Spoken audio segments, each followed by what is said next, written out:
So there we are, looking at this running like Jeep in the middle of the alley.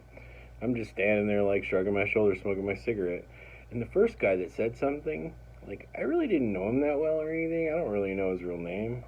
A lot of people had like nicknames and stuff, but I never really paid attention to that. There's such a high turnover rate with people on the street. Anyway, this kid says something about knowing where a chop shop is and runs off. Jumps in this Jeep, slams the door, and drives off. I never seen him again. Yeah, whatever.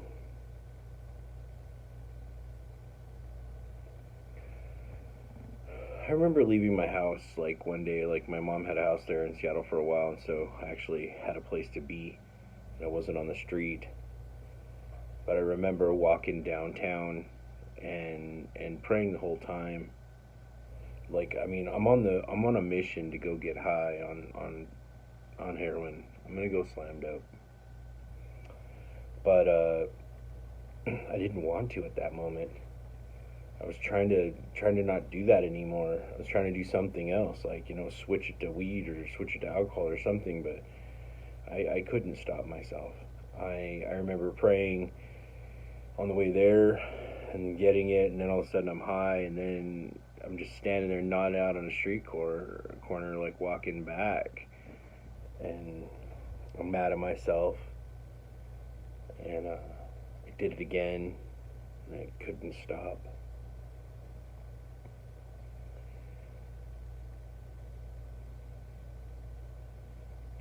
I mean, a lot of this isn't necessarily going to run together and have a big point.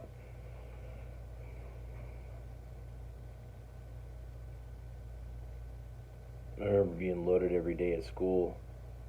To go to like Davis High School in Yakima, Washington, and I'd show up and I would just be high the whole time, not paying attention to the teachers. I remember me and my friend drop acid once and we went to class. That was bad. I'm in the middle of jazz choir. I'm peaking, and my friend walks in from. He had art, and he had bought a couple like freezer burritos, and he had cooked them, and he brought me my burrito over, and like he handed it to me, and I was like, "Thanks, bro." And we're just like talking to each other in the middle of this jazz choir class. Like, I mean, the class is running. There's a teacher in it, and we're at the back. Like we're behind. The back of the class, and we're just talking. Like we don't care. I don't think we did care though. That was kind of like a really good friend of mine. We'll call him S. So S and me used to get in trouble a lot. Well, I don't know if we got in trouble a lot. We used to be in troublesome things a lot, but I don't know that we necessarily got in trouble a lot together. Like I said at the beginning of the using career, it was so fun. There was no bad stuff happening. I mean, that happened later. Getting kicked out and not being able to have friendships and burning any kind of bridges. And I like to joke about that a lot, where I was supposed to go to probation appointments, but I could never go because once I'd get to the point where I wasn't locked up, my head started talking to me. It was like, let's go get loaded over there. And I'm like, okay, I didn't really have to talk me into it. I gotta hold my own harm behind my back. Let's go get high. So I spent a lot of my time, almost every day.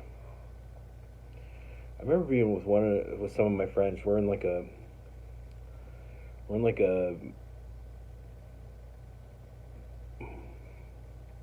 Volkswagen Rabbit. Most people we ever got in the Volkswagen Rabbit was like 10 people. But anyway, that's not the day I'm talking about. I think there was like 5 people in this Rabbit, and we had been hotboxing. Um, we were hotboxing in a restaurant parking lot,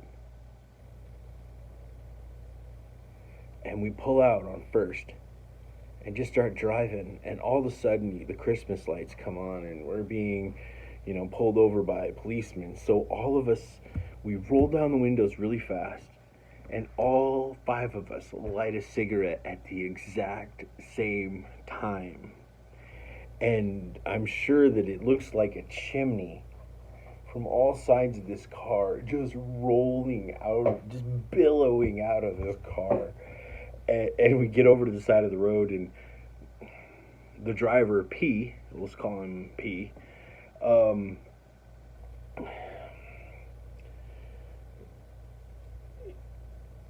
talks to the officer, and the officer like comes up, and he's kind of standing back a little bit, like because the smoke is just pouring out of his car, and he's just like, "Can I see your license?" And he just like takes his license. He's like, "Where are you guys going?"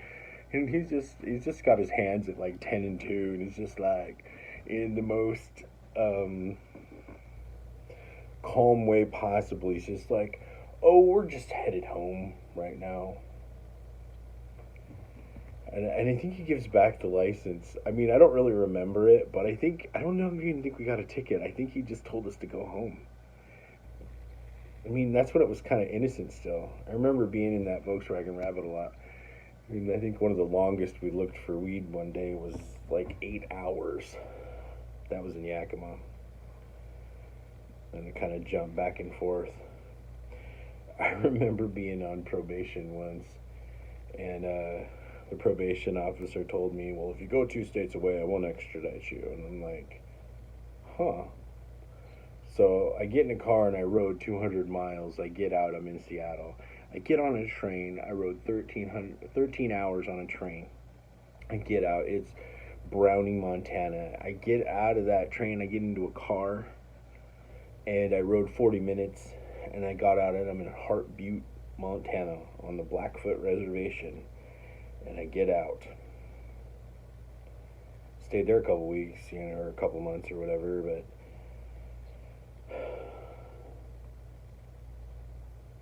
there I was. I think that was one of the first times where I'm like trying to be out of trouble, but I'm trying to stay away from that probation officer. But the biggest problem is no matter how far geographically I would go, I was always wherever I went. And that was a huge problem. I couldn't escape me. I tried to escape, but there I was.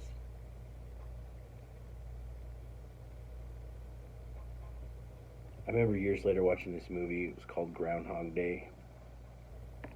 And how this guy wakes up and it's the same damn day over and over and over.